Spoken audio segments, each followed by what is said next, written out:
Hello and welcome to Fresh Perspectives. My name is Gail. My guest today is a very special person, Dr. Gail Hilton of Integrative Wellness Options of Erie, Pennsylvania. And she's here today to talk to us about epigenetics. Good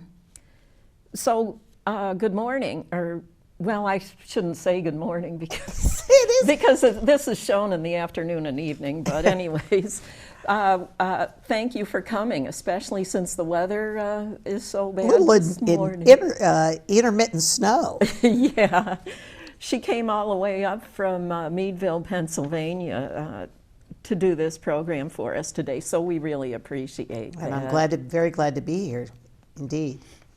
Now, tell us about where you went to school. You're a naturopathic doctor, and we'd like to know where you went to school. First of all, my undergraduate, ironically, was health and physical education. I graduated from Edinburgh University. I went on and got a master's from the University of Pittsburgh with a specialization of exercise physiology. So I had a lot of science, a lot of mind, body, in addition through naturopathy and homeopathy. I graduated from Clayton College of Natural Health. I also graduated from Allen College of Homeopathy. So I have literally been, background-wise, 6 years of holistic medicine, and very intense work, may I add. Allen College was the last school I graduated from in 2013. And that was 3 years also of intensive homeopathic medical school. So I'm very knowledgeable about the natural forms of alternative medicine. And I'm going to talk today more about the newer realm of alternative medicine, which is mind-body medicine. And we see a shift starting when I was doing my work in both homeopathy and naturopathy, a definite move towards, instead of taking an elective, which when I was going to school in the early 2000 period for naturopathy, mind-body medicine was an elective. Now, if you're going to become a traditional naturopathic doctor, which is what I am, you must take a course in mind-body medicine. It's become that vital. Well, that's a good thing. Yes, it is. Yeah. Now, and your office is in Erie? I have an office at Integrative Wellness Options, which is Erie's Holistic Health Clinic, which I got started in 2008. And we have 6 practitioners working out of our clinic: chiropractor, massage therapist, myself, colon hydrotherapy. So we have some very intriguing, we have some energy medicine technology. We have a psychologist who is trained in holistic. She is a clinical psychologist, but she spends more of her energy with respect to her counseling sessions on mind-body medicine. I mean, she's very into the holistic approach. Mm-hmm.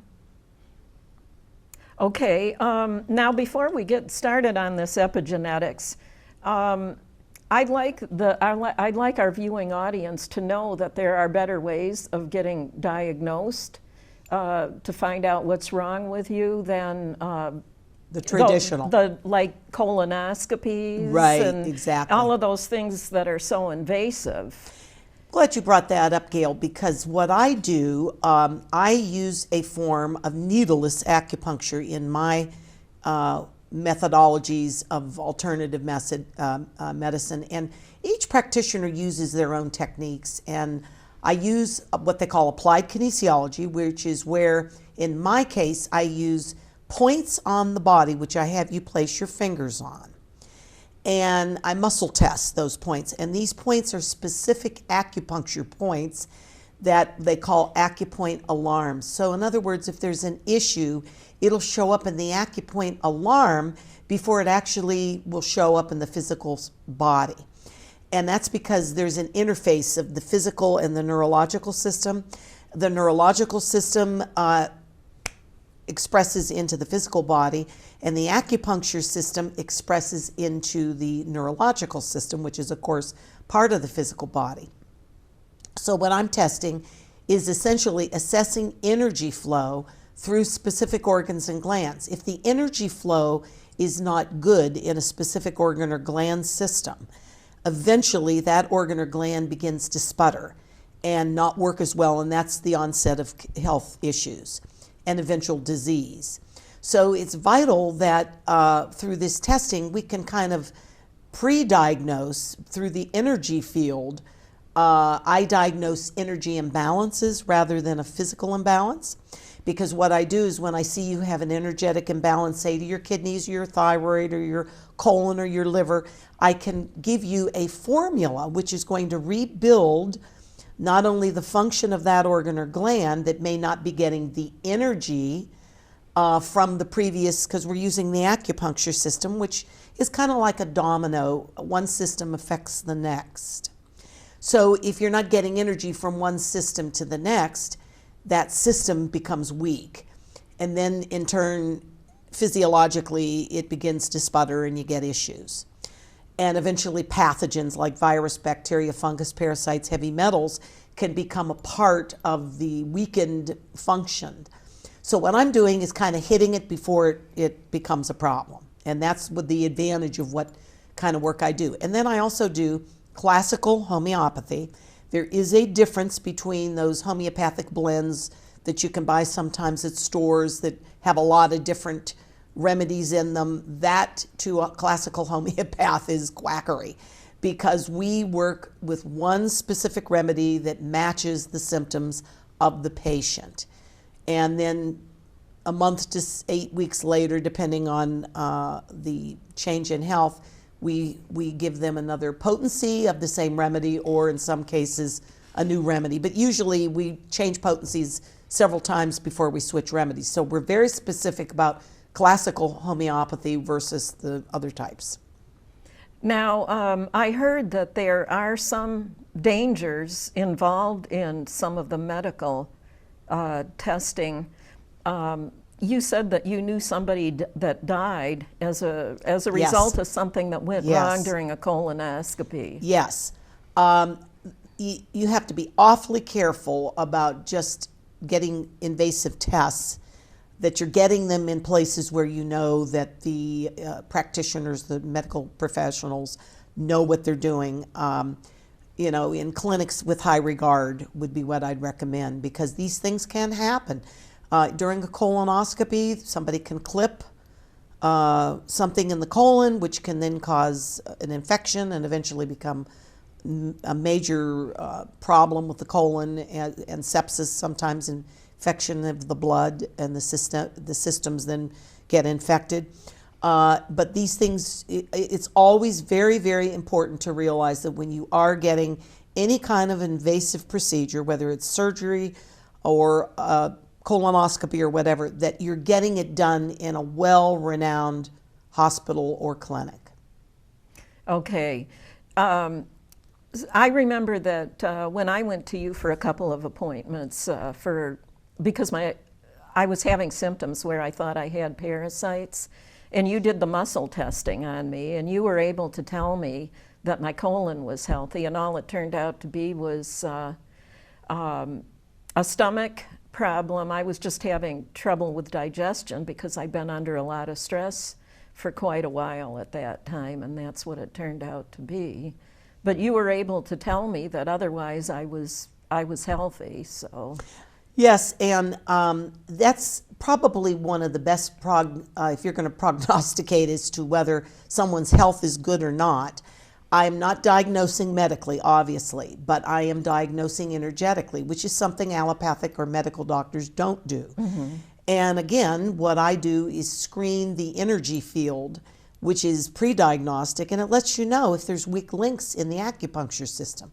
And that's why we call this needleless acupuncture, because essentially we're looking at the energy field of the acupuncture system, and where we see weak links when I'm testing those points, which I did with you, I can tell whether you have a weak link, and then we can go in and muscle test specific formulas that would feed energy to the colon in your case, or the digestion, the stomach, or the pancreas, or the small intestine, and determine if it's an energy block or do you have a pathogen imbalance. And we can do that with the vials, which is called applied kinesiology. Holistic medical doctors use applied kinesiology. A lot of chiropractors use applied kinesiology, and many good naturopathic doctors use it. It's a great way to indicate what you need to move towards. And I never discourage medical testing. Like people say, well, is it good to get a blood test? AMBA does that wonderful blood test for like $35 every year, where they test various realms of your health through the blood, and that's very vital. That's a good idea. So I never ever discourage going to a general prac or a specialist that's medical. But I always also tell people, be aware that a good naturopathic consult is a very good idea.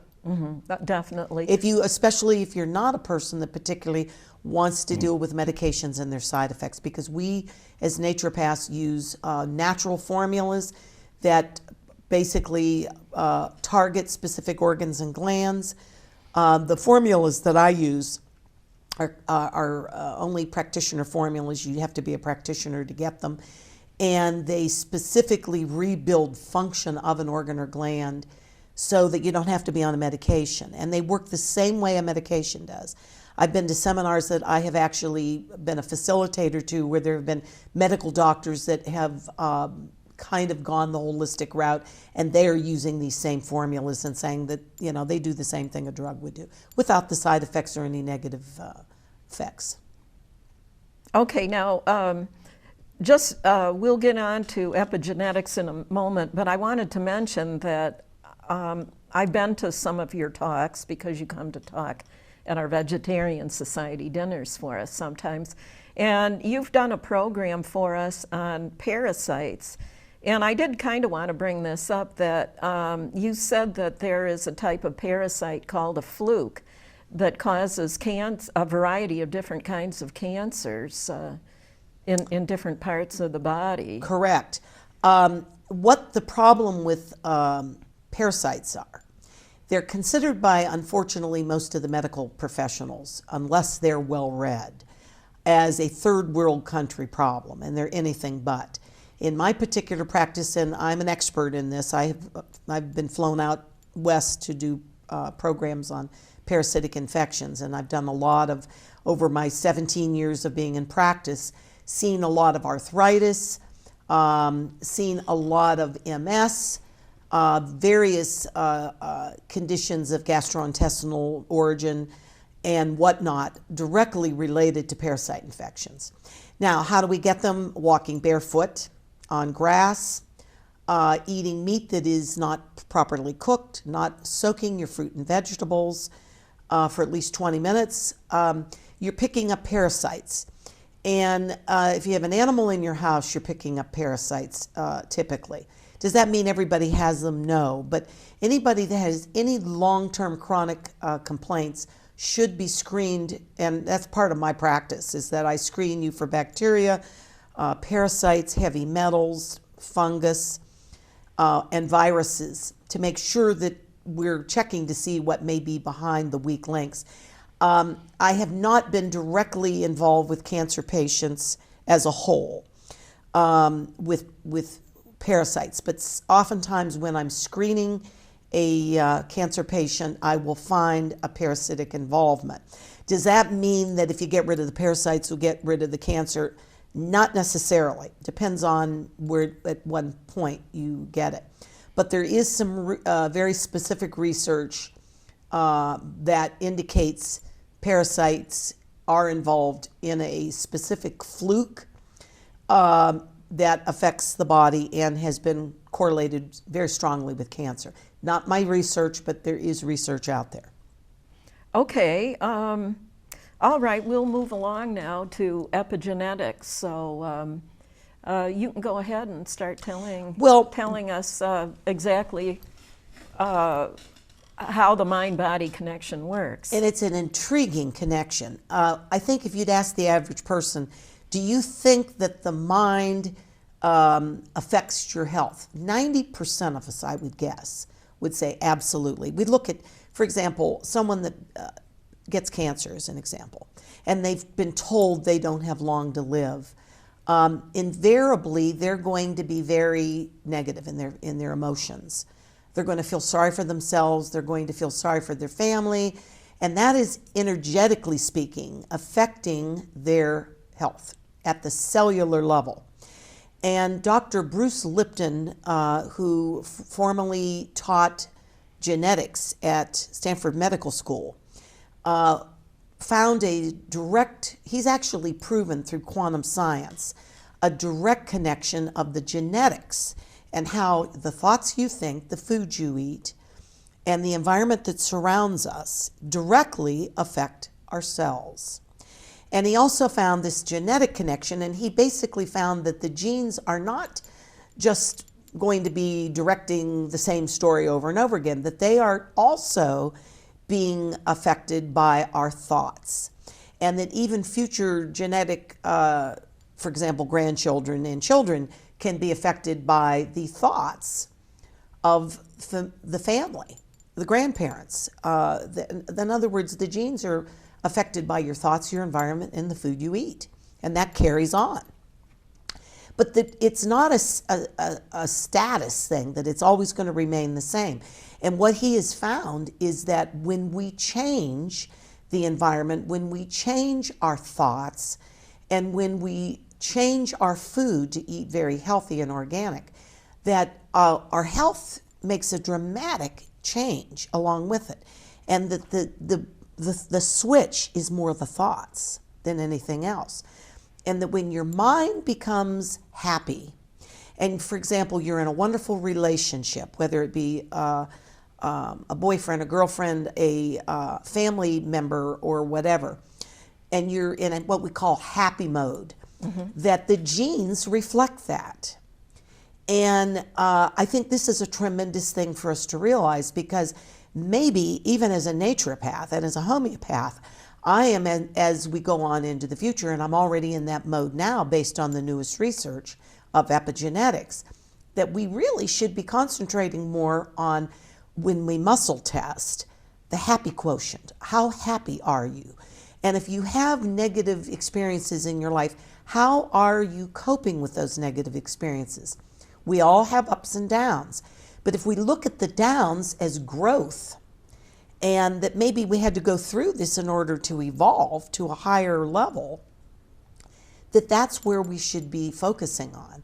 And to realize that, yes, when you're in happy mode, that's the way to stay. But when you have a negative experience that maybe comes into your life, go with the flow, ride the wave, and realize that will only bring you to a higher level. In other words, don't go down thinking, oh my word, I've hit bottom, or I'm going downward, but instead look at it as, this has been put into my life experiences so that I can grow and evolve. And use it as a stepping stone and not as a negative experience that brings you emotionally further in a downward spiral. And so as a naturopathic doctor and as a homeopathic practitioner, my goal is to work, especially in homeopathy, when we're taking a case, the first series of symptoms we're really focusing on are the emotions and what has set a negative experience off that may be affecting you either presently or from the past. Yeah, I remember 12 years ago, I remember a doctor telling me that I had thyroid cancer. And of course, what she wanted to do was take it out. And then I'd have to take a drug for the remainder of my life. So I decided not to, and I consulted with an herbalist who I spoke with on the phone for maybe an hour and a half. And she just told me all these things to do, and I did them, and the problem went away. But I remember that as soon as I got off the phone from talking to her, I remembered that my mood from finding out what was wrong with me and feeling depressed, after talking to her, somehow I recognized that what she was saying was true, and that was what I was going to do, was just fix the problem with natural healing. But I think, the thing that I noticed was my mood completely changed as soon as I knew, I decided that was the right route for me, was to go with natural healing. I got into a good mood, and I was positive because I knew it was going to work. And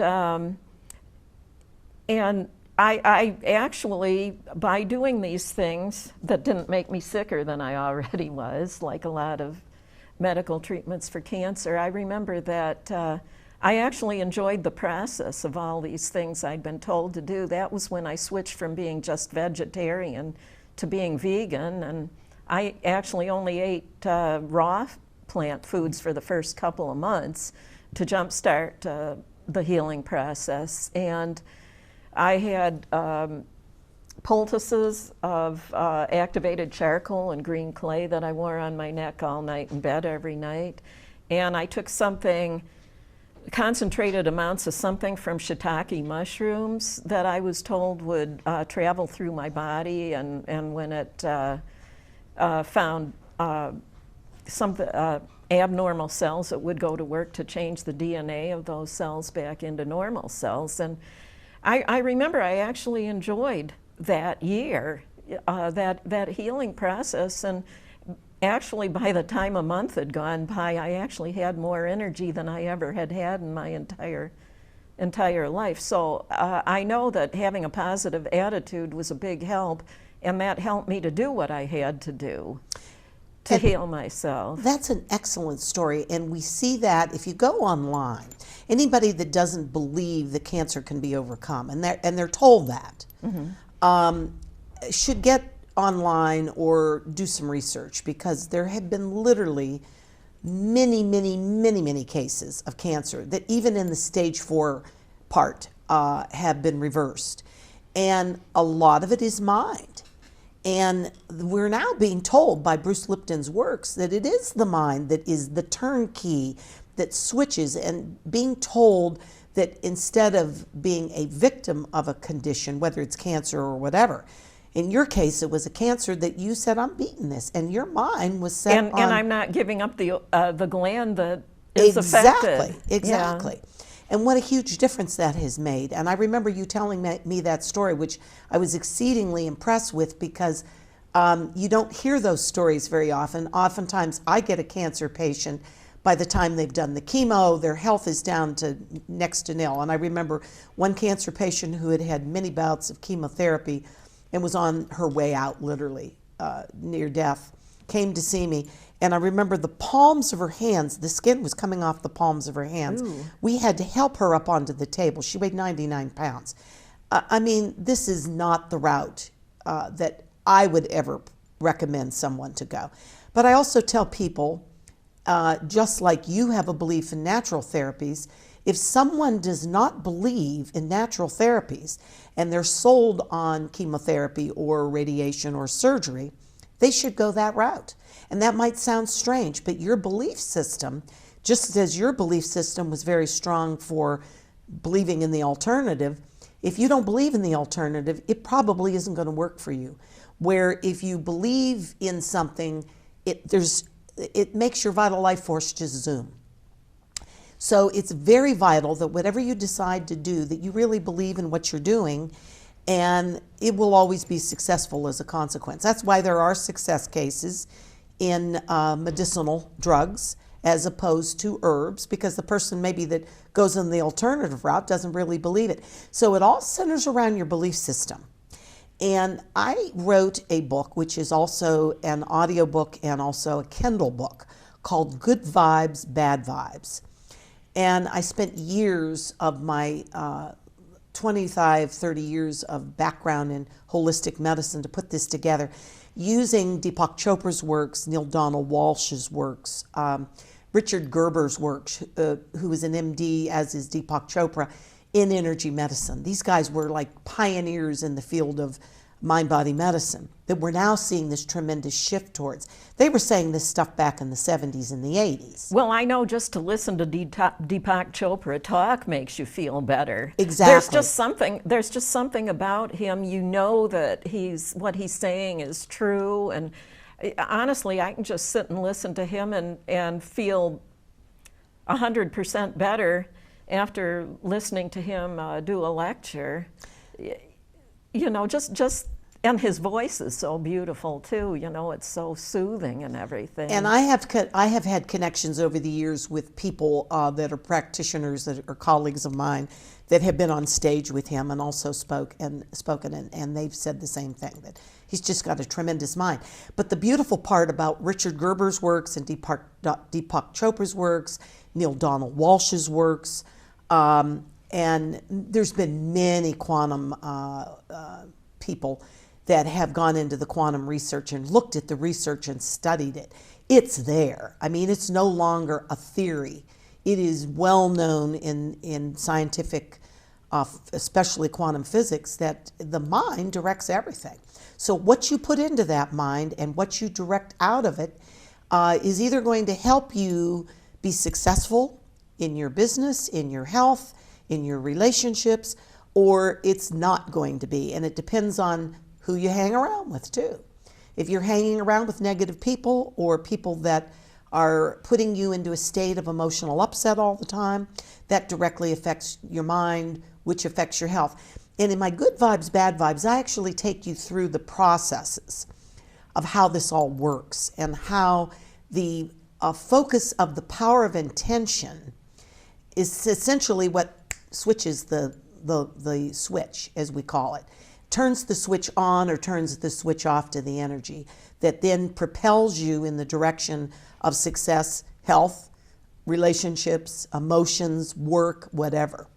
I remember quite a number of years ago, I studied metaphysics for a long time.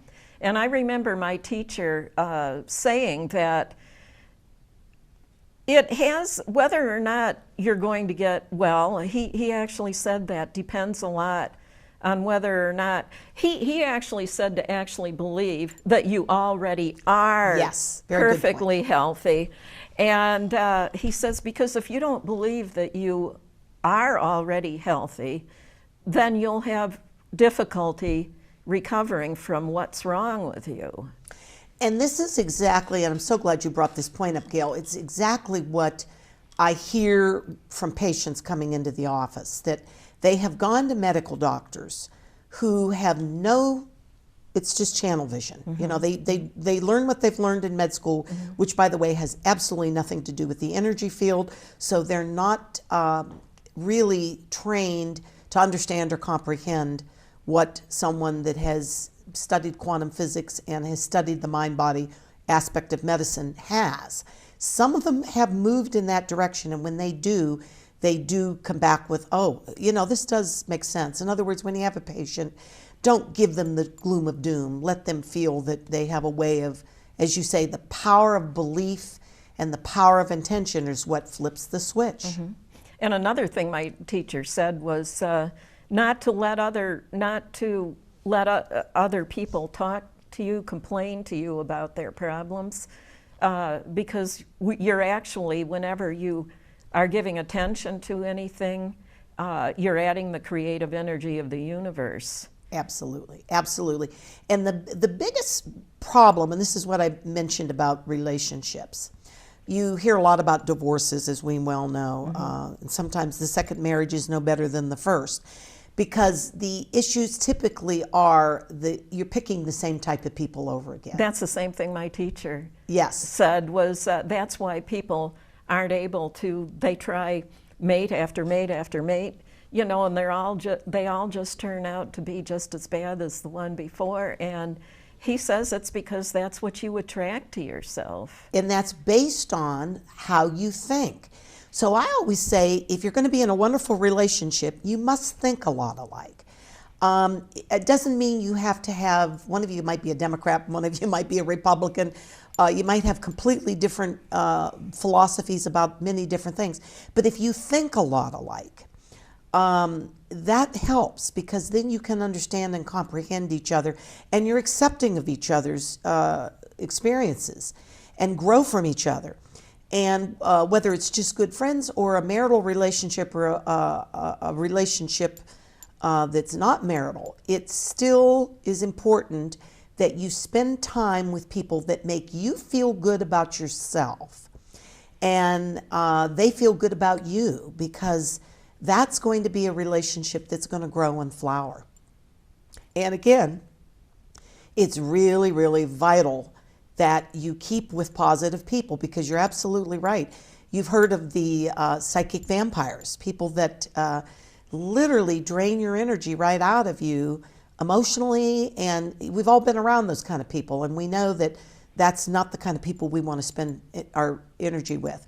And it's one thing to help someone and try to help them get to a point where they can take control of their life, but it's another thing when you're the person that has to be there to make them, if you're continually being drawn on and they're not making a move to improve their life thoughts and their feelings and their emotions out of the negative realm, then that's the kind of a person that needs you no longer as a crutch. Yeah, sometimes you can be around somebody, and the next day you feel tired all day after having been around the person the day before. That's exactly right. Like it takes about 24 hours to recover. Yeah, exactly. And those are the kind of people, or if you begin noticing that you're around someone and you're picking up on their negativity, and then you're starting to see it transfer into your life, that's the kind of a person you don't want to be around. Right. You want to be around people that are happy, that love to laugh, that have a positive view towards life, that are not chronic complainers. And if they have been through negative experiences and traumatic experiences, and many people have, but they've grown from it. They're not dwelling on it. They're not repeating it. They're not continually going backwards and projecting on to you their experiences that were negative. That's a biggie. In other words, it's one thing if someone's had negative experiences, but if their experiences, maybe with relationships or emotional experiences or traumas, are being projected onto you, and you're continually having to buffer it, that's not a good pattern to be around. Right. So you do something, well, actually, first I think I want to mention about diet. I've been hearing things that certain researchers have noticed about eating a really good diet, and genetic health problems that tend to run in families. And they've done research now to find out that that people, if the mothers, while they're pregnant, they eat a really good diet, like not the ice cream that you hear about them craving. That's probably not a good thing. But, if they eat, like lots of fruits and vegetables and just basically whole foods in general, that quite often the bad genes don't get turned on. They might be passed along to the baby, but the child might not come down with the symptoms. And then if they continue to be fed while they're growing up a good diet and throughout their lifetime, they actually might not actually come down with the genetic disorder, even though it may have been passed along to them.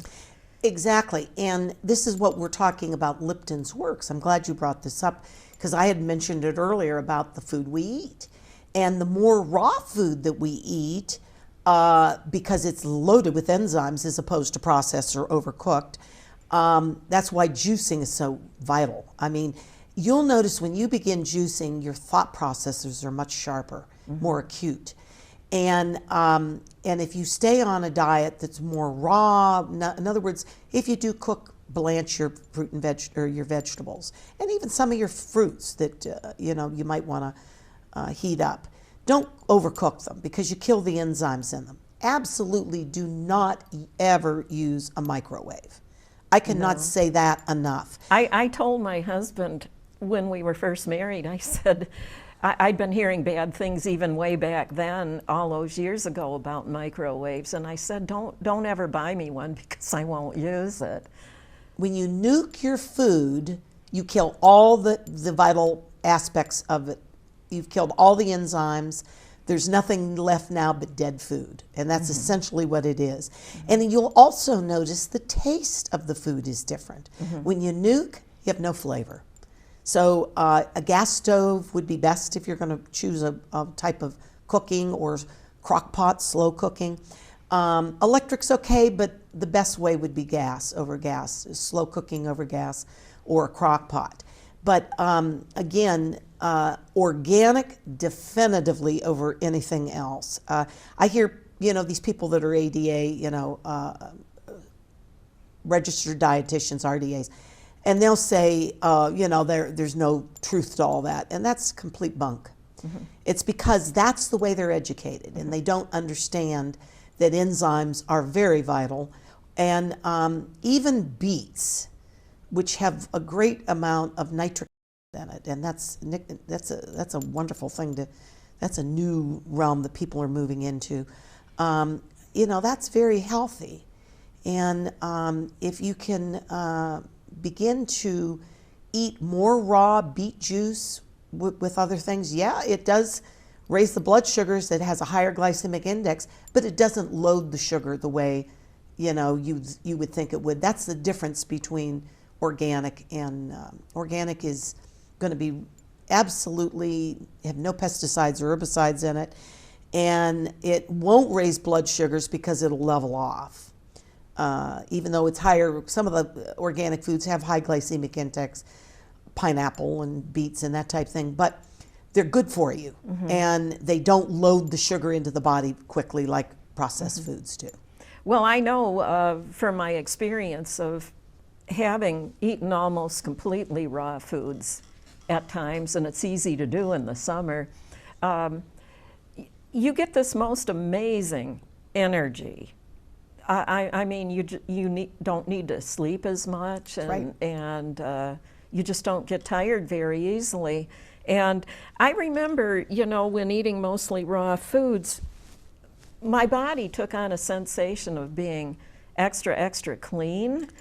It was just something I could feel in all of the cells of my body. They felt clean in a way that you don't feel just from taking a bath or a shower. Yeah, and the thing that's really remarkable about that is the foods that are organic are also higher in nutrition.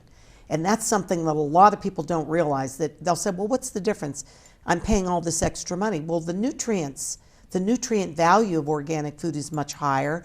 It's cleaner, and it's detoxifying you in a much better realm than foods that have been, processed or come from herbicides and pesticides and whatnot, including grass-fed beef. You realize that organic meat that is considered organic, or dairy that's considered organic, has also not gone through the animals that have had pesticides and herbicides in the grass that they've been fed, or been inoculated with hormones to increase their muscle and whatever. So it's very, very important to go organic, and vegan is wonderful. Am I a vegan? No, but I do eat if I do eat meat, and I don't eat a lot of it. If I do eat meat, it's definitively organic, and so do my dogs. And I have long-living dogs, as I previously told you. Yeah, that's good. Now, back when I was going through perimenopause, I remember that I got acupuncture treatments at the time. That helped me get through the symptoms that I was having at the time. But then when I met you, I found out that you do something different. You do something with a laser light instead, when I went to some appointments with you. Right. I just use what we call soft laser. So it's not going to cause any issues. I would be careful. I wouldn't be using soft laser on a bruise or anything like that. And it's simply to kind of get the vital life force in an acupuncture point that is weak.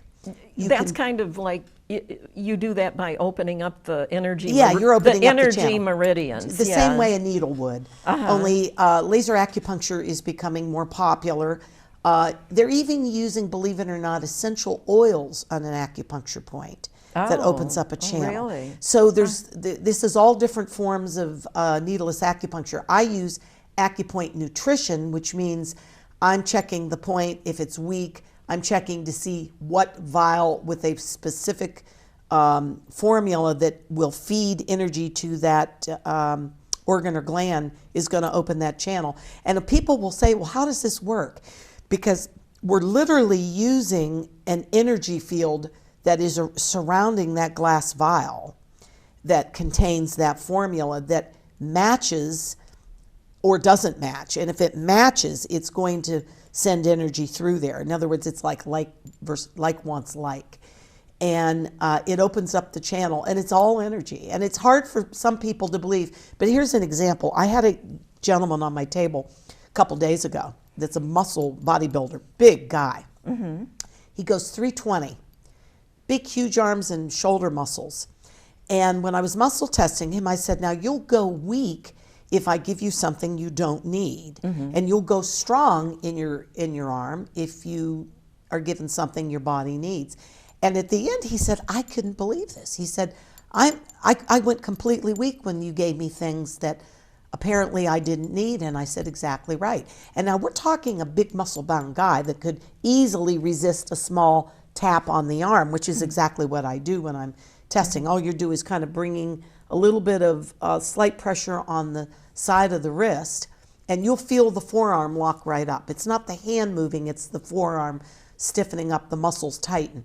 And he couldn't get over the fact that he could actually go weak like that. Mm-hmm. And I said, because he's so big and muscle bound. So I explained, that's the energy field. That proves that your body is nothing more than an energy field with a physical shell. And when we realize that quantum physics has already proven this, and that there's various layers to this energy field, we then become aware of how important this energy field is as an interface. And that's where we should understand that the medical field does not recognize that there's this energy field that interfaces the physical. They're just looking at symptoms and treating symptoms with a drug, where the energy field, which interfaces the physical body, is actually where all this starts.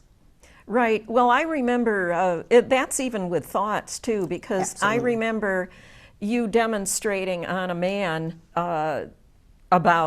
with a muscle testing. It was something about, you told him to first think about the worst day of his life and really get into that and remember how it felt, the emotions you felt and everything. And I remember he couldn't hold his arm up when he was in that state of mind. And then you told him to think about the best day of his life ever.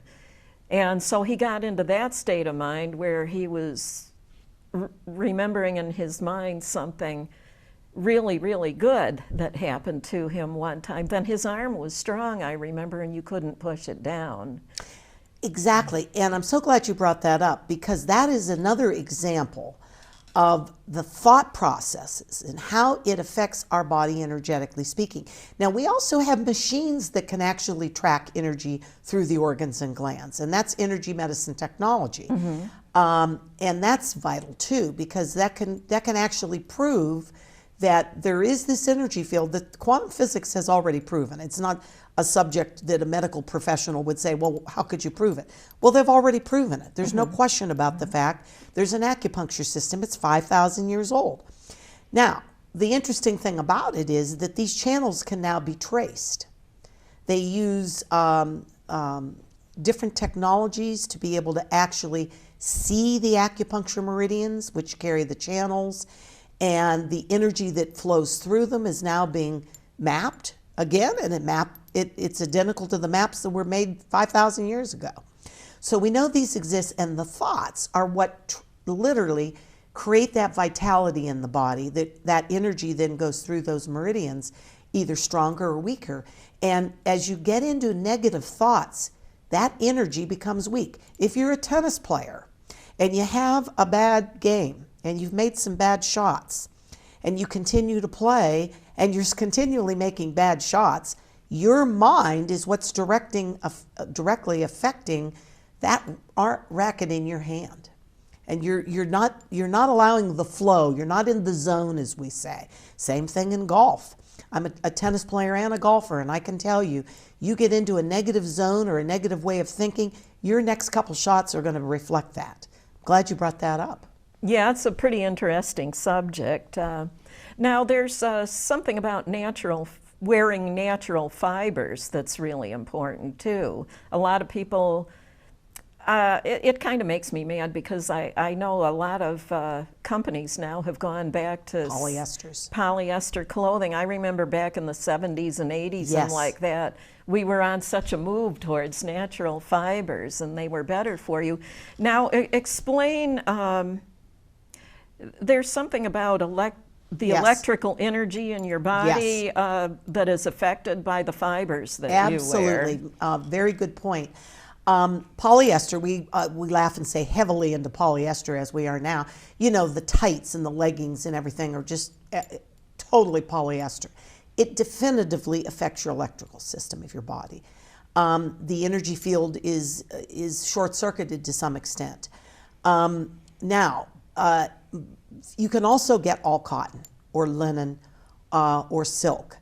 And if you can find silk clothing, linen clothing, or cotton clothing, I know a lot of tights now have you can, for example, the Erie Whole Foods Cooperative carries leggings that are 95% cotton and a little bit spandex. I mean, that's okay. That's going to definitely behoove you as opposed to the nylon and the rayon and the polyesters. It's just not a good energy to have on your body. And that's the reason why I recommend you try to wear as much cotton clothing as you can. It might be a little more expensive. It may not wear as long in some cases as a combination of polyester and cotton would, but it's definitely healthier. And the other it feels better. Oh, it feels wonderful. And you know that you're definitely, you know, you look at the gurus, they're wearing cotton all the time, including cotton socks. That's the other thing, if you notice, it's gone to polyester socks, rayon, and all these different synthetic fibers, which really are not good because you detox from your head to your feet. So you want to make sure that your feet have cotton socks for sure. Yeah, I've spent time with swamis. You were mentioning the gurus, with swamis and Brahmin priests, and they would wear silk, silk robes in this certain saffron shade of red, and you know, with the cotton socks and things like that. But that's a good energy or electricity transmitting material. And we go back to the Taoists and the ancient Chinese and the ancient East Indian belief systems, Eastern philosophy. This is thousands and thousands of years old. Allopathic medicine is not. My great-grandfather was a homeopath, and in his day, the medical doctors were holistic practitioners. That was what their medicine was. And there's many cases, for example, during diphtheria outbreaks, where homeopathic medicine was the thing that cured it. And there were 32, of the hospitals all across the country in those days were homeopathic. My great-grandfather graduated from Hahnemann Medical School, prestigious school of the University of Pennsylvania, but that was at that time homeopathic. Hahnemann was the father of homeopathy. He is the father of classical homeopathy. One remedy, and you take the symptoms, the most remarkable symptoms, and you match the remedy to the symptoms. So again, it's all energy, you know, when you think about it. Energy medicine is really where we heal. Yeah, it's really an interesting subject. Is there anything else? Well, the only other thing I was going to bring up is that when you start working with the mind, and you brought so many of the aspects of that up today, which was so good. When you bring the mind into play, and the power of intention has to be strong. Think of your conscious mind as what you're putting out, but your subconscious mind is what reflects back. So in my Good Vibes, Bad Vibes, and I would encourage anybody that might be interested in getting the Good Vibes, Bad Vibes CD, just contact me or go on my website, acu-nu.com, that's on, to purchase it online, and you can download it right onto your computer. But it really goes into all these aspects of how you can literally program your mind and program your subconscious. Because as you put out that power, say there's something you want to create in your life, or you want to objectively go after, program your subconscious. Think about it. Put that thought out continually. Don't break the pattern of thinking with the power of intention of whatever it is you want to achieve, and you'll achieve it. And then what we call synchronicity starts occurring. When your life becomes synchronistic, which means everything starts occurring in patterns, and you just go with the flow, then you'll realize, hey, you've accomplished what you needed to accomplish. It's no longer you not in control, it's you in the driver's seat. Yeah, I have a book at home that I've used, and I do a lot of journaling now. And apparently, if you write things down, they're more likely to happen. There's some little gland at the base of the skull. Pineal. And that if you write down what you want to accomplish, that gland goes to work to make you behave in a way that manifests the thing that you're trying to accomplish. And when I kind of like to do journaling as a way of praying. And when I do this, I will say that I am grateful to God because my family and I have always had everything that we needed. And then I'll say, I am grateful to God because my family and I will always have everything we need. And you can be grateful for things that haven't already happened, as if they already have. And they're more likely to happen. And be creative. Especially if you write it down, it seems more powerful if you write it down. Absolutely. What you're talking about is affirmations, prayers. That's exactly what we have done in churches for thousands of years, is, affirm through God and prayers and the power of intention and chanting. I'm Episcopalian. We do a lot of chanting in our choir. So yeah, it's the power of intention, and as you said, believing that you have it and giving gratitude. Somebody just handed me a note. It's like a question. To-do lists are not bad.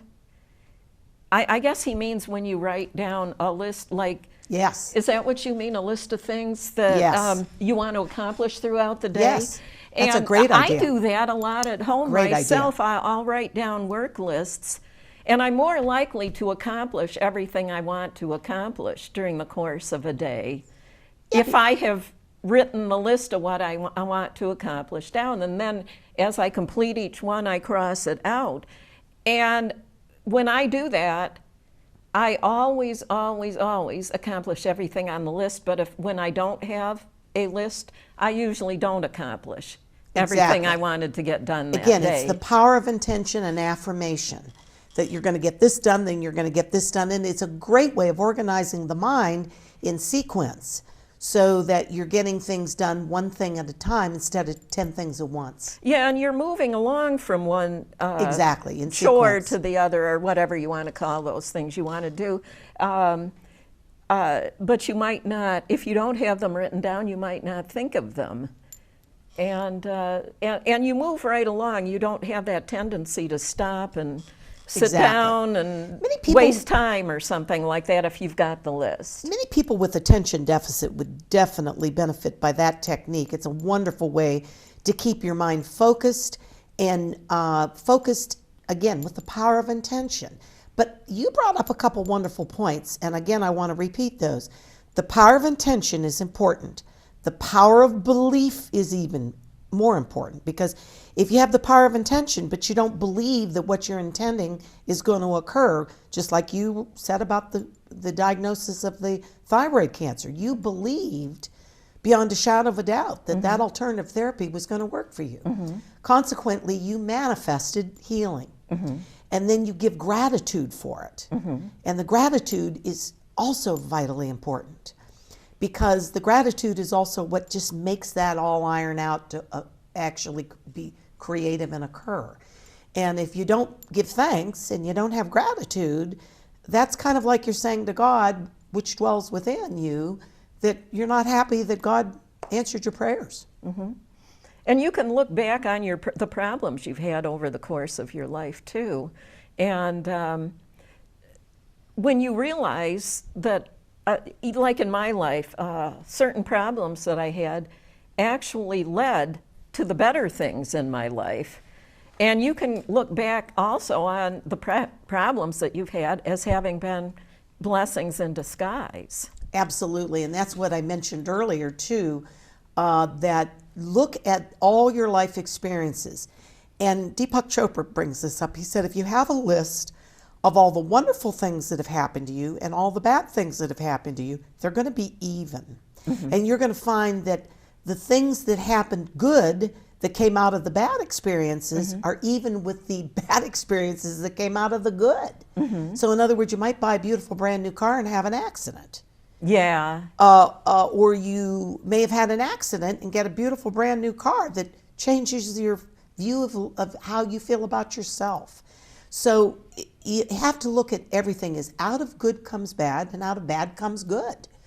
And you brought that up right now. That's it's an even thing. It's an even keel.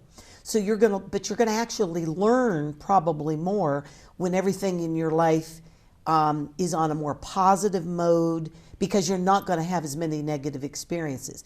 And if you do have some bumps, you're going to look at the bumps as, all right, I know now I'm in control of my space. I know that whatever I'm going to learn from this negative experience that I look at now as possibly a bad situation, I'm going to come out feeling pretty good. I'm going to come out smelling like a rose. Well, we've come to the end of another hour of Fresh Perspectives. And thank you for having come to speak with us today. And maybe we can have you come back again and talk about another one of those subjects that you know so much about. I'd love to. And next time we're having Colleen Vandersyden, who is also a type of natural healer. She does a type of energy healing with tuning forks. And she'll be here with us next week to talk about that. So that's going to be another really interesting topic. And we'll see you next time on Fresh Perspectives.